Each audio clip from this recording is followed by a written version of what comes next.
अस्सलाम वालेकुम एवरीवन। उम्मीद है आप सब लोग खैरियत से होंगे and welcome back to our weekly session. नाजरीन, हम जो है हमारी डेली लाइफ स्टाइल का मकसद यही होता है कि आप लोग जो है वो स्टॉक मार्केट से जो है वो अपडेटेड रहें।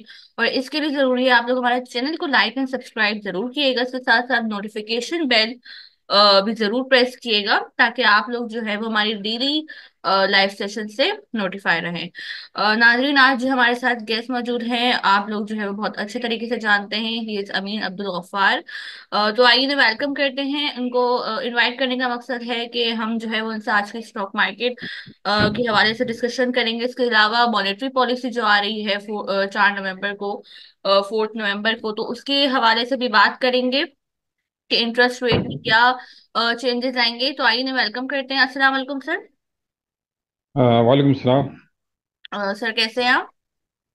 अल्लाह अल्लाह का शुक्र करें। जी सर, सबसे पहले हम आज की मार्केट की बात करते हैं। हमने देखा जैसे कि आज जो है वो मार्केट जो है वो अप एंड डाउन रही।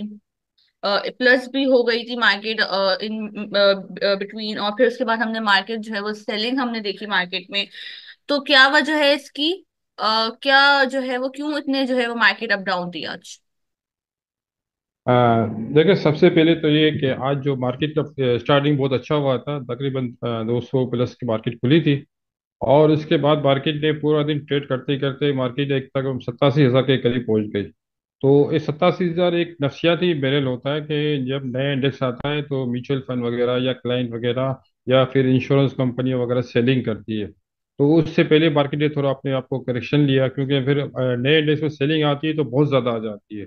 तो इससे लग रहा है कि मार्केट थोड़ी पावरफुल है, मतलब काफ़ी मजबूत है। और तो इसको मार्केट को तकरीबन आखिरी में थोड़ी सेलिंग आई। और हम्म। सबसे वक्त आज वॉल्यूम बहुत ज़्यादा हो गया, 71 करोड़ शेयर का काम हो गया मार्केट के अंदर। तकरीबन 72 करोड़ का। और मार्केट के अंदर मैंने देखा कि जो 4 बजे मार्केट खुलती है उसके अंदर हम्म। भी लोग बाहर थे। अब मार्केट के अंदर स्टेबिलिटी भी बहुत मौजूद है। बंदा भी 41 अरब का बंदा खड़ा हुआ है। और रोल ओवर वीक भी है। और इसके अलावा कि आज दूसरा दिन था हम्म। वीकेंड का, वो भी मार्केट ने इसको भी सर्वाइव किया, सक्सेस किया और काफ़ी सेक्टर चले। तो मुझे हम्म। लग रहा है कि मार्केट इस वक्त काफ़ी मजबूत है। करेक्शन का कोई चांस ही नज़र नहीं आ रहा। और लोग ये कह रहे रोल ओवर वीक में मार्केट गिर जाती है। तो रोल हम्म। वीक तो एक रूटीन का हिस्सा है, वो हर हर महीने आता है। फिर नए महीने यहाँ से अगर सेल करके अक्टूबर की सेल करके लोग नवंबर में जाएंगे तो वो भी हम्म। सस्ते मिलेंगे, अगर महंगे बेचेंगे तो महंगे मिलेंगे। तो ये हम्म। तो एक बात है, मतलब एक प्रेशर देने वाली। बाकी मार्केट में आप कोई सब प्रेशर गलत बात नज़र नहीं आ रही। हम्म। सर, कल जैसे कि मार्केट ने जो है वो 87,000 का इंडेक्स जो है वो क्रॉस किया था। आज कुछ करीब करीब था उसके। तो आपको करेक्शन लग रही है आगे? देखिए, अगर 87,000 के ऊपर मार्केट आज गई थी, मगर 87,000 टच नहीं किया। अगर 87,000 के ऊपर मार्केट जाती है तो अब करेक्शन इससे पहले ही आ गया है, आज के दिन में ही आ गया है। अब लग नहीं रहा कि 87,000 मार्केट ऊपर ही बंद करेंगे कल, अगर करेंगे तो। और जो आइटम में भरी हुई थी, जो अपर लोग पे, उनमें भी लोग बाहर खड़े हुए थे। तो ये एक अच्छी बात है मार्केट के अंदर। सही सर, अटक रिफाइनरी के बारे में पूछना चाहूंगी कि आज हमने जो है वो काफी तेजी देखी उसमें। तो इसकी क्या वजह रही? देखिए, अटक रिफाइनरी के बारे में तो बहुत किस्म की मार्केट के अंदर रूमें चल रही थी। पहले तो ये चल रही थी अटक ग्रुप पूरा वाइंड अप कर रहा है पाकिस्तान को। हम्म। फिर कंपनी ने तरदीद की। फिर ये कि एक फौजी फाउंडेशन, एक फाउंडेशन सिक्योरिटी हाउस है, उसमें से बाइंग हो रही है। तो फिर ये कह रहे हैं कि अब ये इसको फौजी ग्रुप टेक ओवर कर लेगा अटक को, पूरे ग्रुप को। तो ये मार्केट के अंदर बात चली है। और कुछ लोग कह रहे हैं कि शॉर्ट सेलिंग भी चल रही है, शॉर्ट सेलिंग लोगों ने कर दिया है और बांटे मार दिए हैं, तो उसमें फंस गए हैं। तो ये भी बात है, मगर ये कि जिस तरह से बाइंग हो रही है, स्ट्रांगली बाइंग हो रही है, जो स्क्रिप जो इनके शेयर है वन साइड हो रहे हैं। हम्म। तो इसे लग नहीं रहा कि, लगता है कोई नई बात है वो छुपाई जा रही है। हम्म। एक पे अजान हो रही है थोड़ी। सही। अच्छा सर, बायोसाइंस जो है वो एक नई कंपनी आई।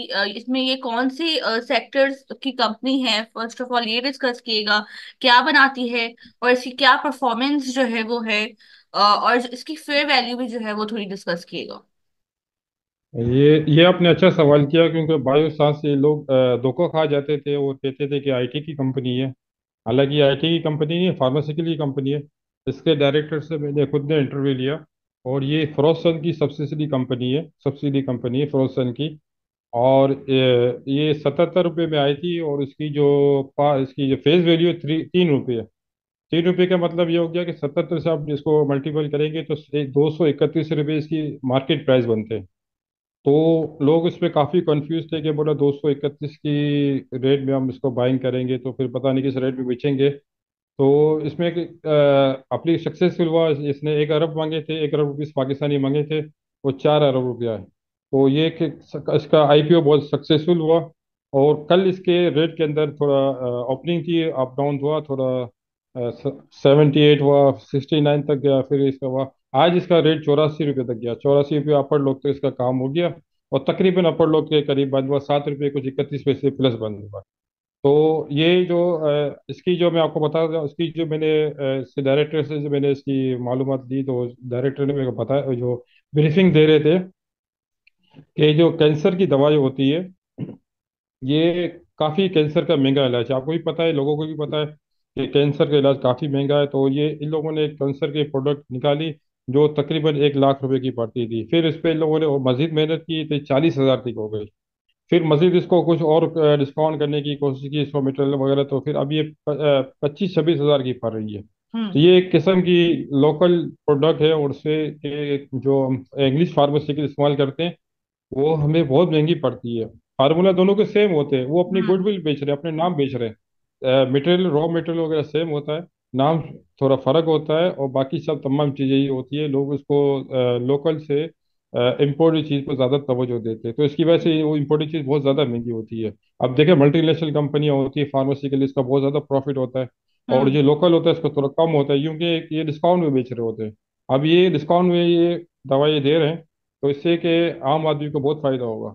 अब ये हम्म। अपनी प्रोडक्ट लाएं, फरोसन की सब्सिडी कंपनी, जो पहले ऑलरेडी कंपनी चल रही थी जो महंगी, अब डिस्काउंट पे लेके आए, और ये अब स्टॉक मार्केट में लिस्टिंग कराए। तो अब उसकी मेरे से उनके जो सब्सक्राइबर करते हैं कंपनी को, उससे भी बात हुई मेरी।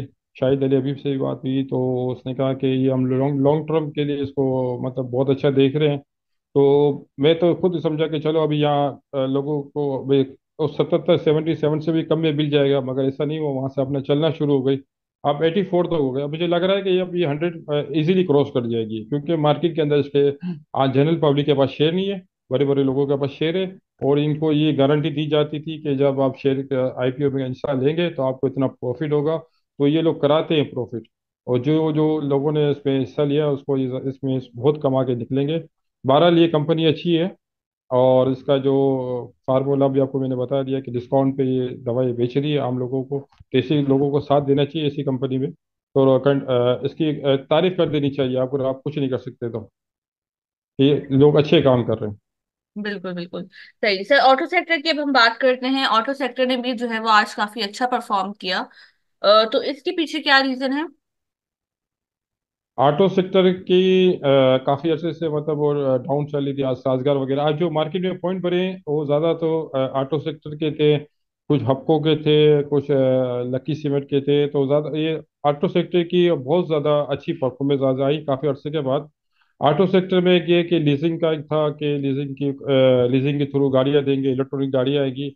फिर एक के बीच में बात आएगी कि हुकूमत ग्वादर पोर्ट में जो गाड़ियाँ उतरेगी उसको ड्यूटी फ्री देगी। तो वो फिर वो इसकी बाद में इसकी तरजीह रहेगी, वो हैवी मशीनें होंगी या फॉरेन खुद यूज़ कर सकेंगे, लोकल यूज़ नहीं कर सकेंगे। हाँ, वहाँ से जो गाड़ी इंपोर्ट करेंगे वो कराची से नहीं लाहौर जाएगी, क्योंकि हमें ग्वादर पोर्ट को भी आबाद करना है, उसकी बहुत बड़ी कॉस्ट हो जाती है। जो जिनका अगर वहाँ से माल आता है तो उनको ट्रांसपोर्ट भी बहुत देना पड़ता है। तो गवर्नमेंट इसको 10 साल के लिए फ्री कर रही है, फ्री पोर्ट कर रही है। तो इसमें काफ़ी चीज़ें की गवर्नमेंट सहूलत दे रही है। तो मगर इससे तो ऑटो सेक्टर में इतना फ़र्क नहीं पड़ेगा। लोकल भी बहुत डिमांड है, और जो नई टेक्नोलॉजी आ रही है लोग उसकी तरफ जा रहे हैं। अब आप देख रहे हैं कि लोग सड़कों पे देख लें, लाख लाख एक एक करोड़ की गाड़ियां होती है, ना कोई फैसिलिटी होती है ना कोई पायदार होती है। अब नई जो चीज़ आ रही है उसमें फैसिलिटी भी होगी, आपका एक्सपेंस भी कम हो गया, उसमें लग्जरी चीज़ें भी ज़्यादा होगी, तो लोग उसकी तरफ जाएंगे। हम्म। सही। इस पॉइंट पे पार्टिसिपेंट से रिक्वेस्ट करूंगी, अगर किसी की भी क्वेरी हो तो काइंडली हैंड रेस कर ले या माइक ऑन कर ले। वालेकुम। वालेकुम सलाम। जी मुझे इमेज के बारे में पूछना था। कि शेयर कैसा है, इसको मैंने रखा हुआ है और मजीद बाइंग करनी चाहिए इसमें। आपने कितने में बाइंग किया इसको? बाइंग करते हैं। अच्छा, एमएच ये गारमेंट की कंपनी है। पहले इसका था ट्राइस्टर पॉली, फिर ये एमएच हो गया गारमेंट की। अच्छा, ये एक मखसूस बड़ा मेंबर था, उसके पास इनकी होल्डिंग थी, उनका मार्केट के अंदर बड़ा स्टेक था। और उस वक्त ये एमएच भी चल रहा था, टी पील प्रॉपर्टी, टी पील ट्रेकर, और चार पांच और सेक्टर चल रहे थे। अब वो सेक्टर नहीं चल रहे। अब जो ग्रुप है उस वक्त ठंडा हो गया है। और हालांकि एमएच की आप मुझे रेट बता दें तो मैं आपको बता देता हूँ कि आप किस रेट में एवरेज करनी ये चाहिए सर नहीं मैंने करनी चाहिए। ये 15 रुपये 15 मिनट 21 पैसे अभी में। क्या अभी? अच्छा, अभी क्या करंट क्या चल रहा है? आज तो ये 14 रुपये पे आ गए। हाँ, तो बस एवरेज तो है ही नहीं ना अभी। एक दो रुपए का भी नफा नुक्स प्रॉफिट लॉस भी तो होता है। बहरहाल जी ये जी। शेयर तो अच्छा है। जी मैं मजीद मार्केट लेना अच्छी चाह रहा हूँ, है। मैं उसके लिए पूछ रहा था कि मैं यहाँ पे एवरेज कर लूँ। एवरेज के लिए तो मजीद नहीं है। देखो, आपको मैं बताता हूँ, इन्वेस्टमेंट का तरीका ये होता है कि किसी भी इसके आइटम के अंदर सब होल्डिंग नहीं करें। जैसे जी जी। आपके अगर आपके पास 10 लाख रुपए है, तो आप इसको पांच हिस्सों में डिवाइड करें। पांच हिस्सों में डिवाइड करें, पांच अलग अलग कंपनियां लें। अगर एक कंपनी ले ली, अगर बैठ गई, तो आपकी पूरी इन्वेस्टमेंट जीरो हो गई ना। तो आप उसको पांच हिस्सों में डिवाइड करें और पांच अलग अलग सेक्टर में इसको डिवाइड करें। बेस्ट इन्वेस्टमेंट का तरीका ये है कि आप वो आइटम खरीदें जो साल में दो दफा रिटर्न देती हो। एमएच तो साल में दो दफा रिटर्न नहीं देती, साल में एक दफा देती है। 10% देती है, ज्यादा तो देती ही नहीं है। हाँ, अगर सट्टे में रेट आ गया वो दूसरी बात है, नहीं आया तो आप कुछ नहीं कर सकते। उसका कोई फंड वाला या कोई कंपनी वाला या म्यूचुअल फंड या फॉरेनर को इसमें बाइंग करने के लिए तो नहीं आएगा। जो लोग मार्केट को चला रहे हैं वो आगे तो आगे, नहीं आए तो फिर वो आप बैठे रहो। तो इसी आइटम में खैर एवरेज तो नहीं करनी चाहिए। काम कर लिया आपने तो वो आपकी मर्जी है, मगर ये कि सर इन्वेस्टमेंट का तरीका ये कि आप साल में दो दफा जो डिविडेंड है उसमें बाइंग करें, तो आपको 5 साल 10 साल में आपकी बहुत बड़ी लॉटरी लगेगी इसमें। सर इसी तरह जैसे CSAPA एकदम ऊपर जाई जा रहा है और इतना ऊपर चला गया, इसमें भी क्या हाँ, बस सट्टा ही हुआ? वो सट्टा ही होता है वो। असल में फिर इसमें फंड की भी बाइंग आ जाती है ना। अब देखो, अभी लास्ट टाइम बैंकों ने भी बड़ा कमाया। हमारे म्यूचुअल फंड लोगों ने भी, जब मार्केट में क्राइसिस आया था, उन लोगों ने मार्केट में सेल आउट कर लिए थे। इनके पास काफ़ी पैसा खुला हुआ था। यहाँ से निकल के ये लोग कैश मार्केट में गए। कैश मार्केट में इन लोगों ने बैंक में से पैसे इनको काफ़ी अच्छा, इनको हैवी इंटरेस्ट मिला। आप फिर इंटरेस्ट रेट कम हो रहा था, फिर दोबारा स्टॉक मार्केट की तरफ जा रहे हैं। तो वो आइटम देख रहे हैं जिसका रिटर्न ज़्यादा हो, तो उसमें ये काम करेंगे। बहुत शुक्रिया सर, थैंक यू। अस्सलाम वालेकुम। हाँ, वालेकुम सलाम। अब ठट्टा सीमेंट के बारे में पूछना था। हम्म। इसकी बोर्ड मीटिंग भी आ रही है और इसकी अर्निंग तो वैसे अच्छी है। तो मेरे पास हाँ। जो बाइंग है 90 रुपए की है एवरेज। अच्छा अच्छा अच्छा। आज ये काफी मंदी हो गई है 113 से। हालांकि परसों इसने, कल तो अपर लाख था, फिर अपर हाँ, लाख टूटा तो नीचे आ गया। असल में टाटा सीमेंट का देखो, अर्निंग इतनी अच्छी नहीं जितना इसका रेट है। ये 12-13 रुपये से चला है।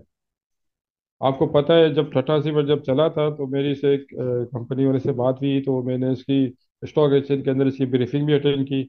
और फिर जब मुझे पता चला कि ये ओमी ग्रुप का है, तो मैंने लोगों को बोला ये आरिफ बीवी का अब नहीं रहा, ओमी ग्रुप में चले गया है। तो फिर लोगों ने थोड़ा इस पर अवॉइड किया। फिर इनका एक मसला वो था कि ये बैंक से लोन ले रहे थे, तो 12 से 16 रुपये कर दिया। अब 16 से 130 रुपये तक चलेगी मार्केट। तो ये मतलब अभी इन्हीं के पास है। इसमें ये नहीं कि आप अगर ये हट गए तो फिर इसको कोई लेने वाला नहीं होगा। मेरा तो ये मशवरा है कि अगर आपको प्रॉफिट हो रहा है तो आप प्रॉफिट मान के कोई अच्छी आइटम ले लें जिसका पे आउट हो। देखो, इसी आइटम के अंदर अंदर लोगों की पूरी पूरी इन्वेस्टमेंट चले जाती है। जैसे क्लाउड में आपने देखा कि 160 तक गया, फिर 100, फिर से खाली 45 तक आ गया, तो लोग इसमें कितने कट गए। तो ये इस तरह की आइटम है। ये मतलब वर्थ वाली आइटम नहीं है। ये कभी कभी लॉटरी लग जाती है, आपके पास शेयर पड़े हुए एकदम से रेट बढ़ गया, आप इसको बेच दो तो आपको प्रॉफिट हो गया। फिर आप साल 2 साल के बाद देखते हैं तो वही रेट आ जाता है जिसे आपने रेट पे खरीदा। तो ये इस किस्म की आइटम है। नहीं, अर्निंग तो इसकी बहुत अच्छी थी। अर्निंग तो अभी भी, अर्निंग इसकी अर्निंग अच्छी जबरदस्त आई। अर्निंग अच्छी तो आई है, मगर ये कि अभी अर्निंग अगर दोबारा अच्छी नहीं आई तो फिर आपको कोई आप इसको फंड वाला खरीदेगा इस रेट में?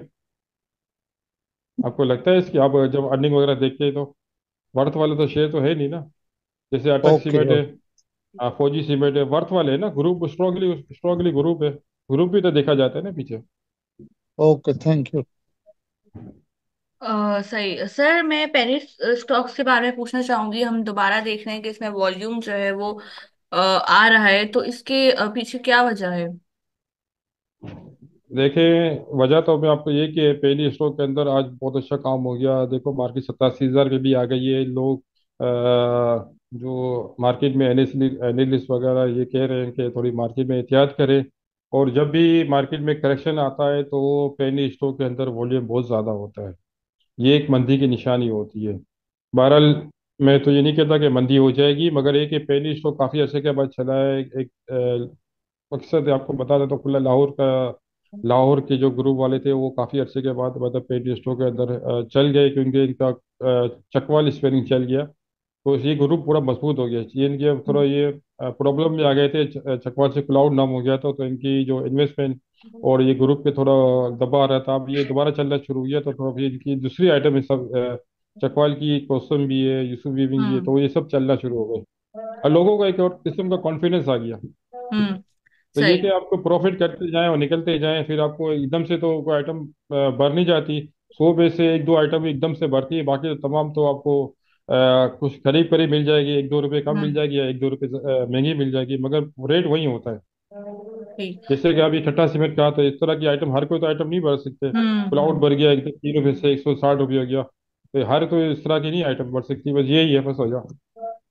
सही। सर, सेशन को रैप अप करने से पहले मैं लास्ट आपसे क्वेश्चन पूछूंगी कि मॉनेटरी पॉलिसी जैसे कि आ रही है 4 नवंबर को, तो आपको क्या लग रहा है कौन से सेक्टर्स को जो है वो ये अफेक्ट करेगा? सुनने में आ रहा है कि जो ऑटो सेक्टर जो है वो काफी अफेक्ट होगा। और इंटरेस्ट रेट के बारे में बताइएगा कि क्या चेंजेस आएंगे। कोई कह रहा है 2% बढ़ेगा, कोई कह रहा है 2.5% बढ़ेगा। आपका क्या एक्सपेक्टेशंस है? मुझे लगता है कि मार्केट यहाँ से अगर इंटरेस्ट रेट 2% या 2.25% की बातें हो रही हैं, तो हम्म। 4 नवंबर को है, सब्जेक्ट टू पॉलिटिकल हालात। अभी जो आईनी तरमीम आई इसका हल हो गया, अगर ये अगर अल्लाह ने ये फेल हो जाती तो मार्केट हमारी डाउन हो जाती, गिर जाती।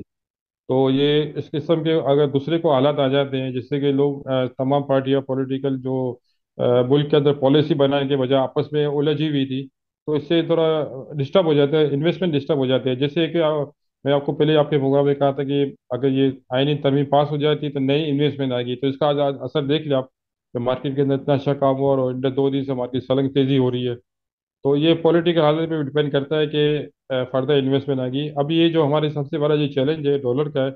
डॉलर का रेट जैसे ही कम होना शुरू होगा, तो जो लोगों के पास डॉलर पड़े वो सेल आउट करना शुरू कर देंगे और फिर स्टॉक मार्केट की तरफ भी आएंगे और कारोबार भी खुलेगा। अब लोगों ने जहन बना लिया है कि $300 हो जाएगा, 350 हो जाएगा, इंशाल्लाह ये तो कभी भी नहीं होगा। डॉलर होगा तो 250 ही होगा। तो हमारी यही तो अल्लाह से दुआ है कि हमारा मुल्क तरक्की करे। अगर अच्छा। फर्द वाहिद को हम्म। तरक्की करना चाहता है कि मेरे पास डॉलर पड़े हुए हैं तो मैं कमा लूँ, तो कितने पूरे पाकिस्तान में 22 करोड़ में कितने अवाम होंगे? एक तो आधा परसेंट भी नहीं होंगे। तो हम्म। हमको मुल्क को इज्तिमाई सोच रखनी चाहिए कि डॉलर को, यही दुआ करें कि कम हो जाए। डॉलर जैसे ही कम होगा तो हमारे मुल्क के अंदर भरमार हो जाएगी पैसों की। और जैसे दूसरी चाइना से भी आ रही है, सऊदीया से भी आ रही है। तो हमारे मुल्क में जितनी इन्वेस्टमेंट आएगी और दूसरी जो कंपनियां जो लेवरेज पे काम करती है, खास करके सीमेंट सेक्टर, ये इनकी बहुत ज़्यादा लोन लोन होती है, तो उनको लोन में रिलीफ मिलेगा तो ये पब्लिक को पे आउट कर सकेंगे। तो हम्म। मुझे लग रहा है कि 1 से 2 से 2.25% कम हो सकता है। सही, होप सो। सर, सेशन को रैप अप करते हुए मैं आपसे कल की मार्केट के हवाले से पूछना चाहूंगी। कल आपको क्या लग रहा है? जैसे कि रोल ओवर वीक चल रहा है, और अपनी टॉपिक्स अगर आप कोई देना चाहें कि जिन सेक्टर्स में जो है वो इस वक्त फोकस करना चाहिए।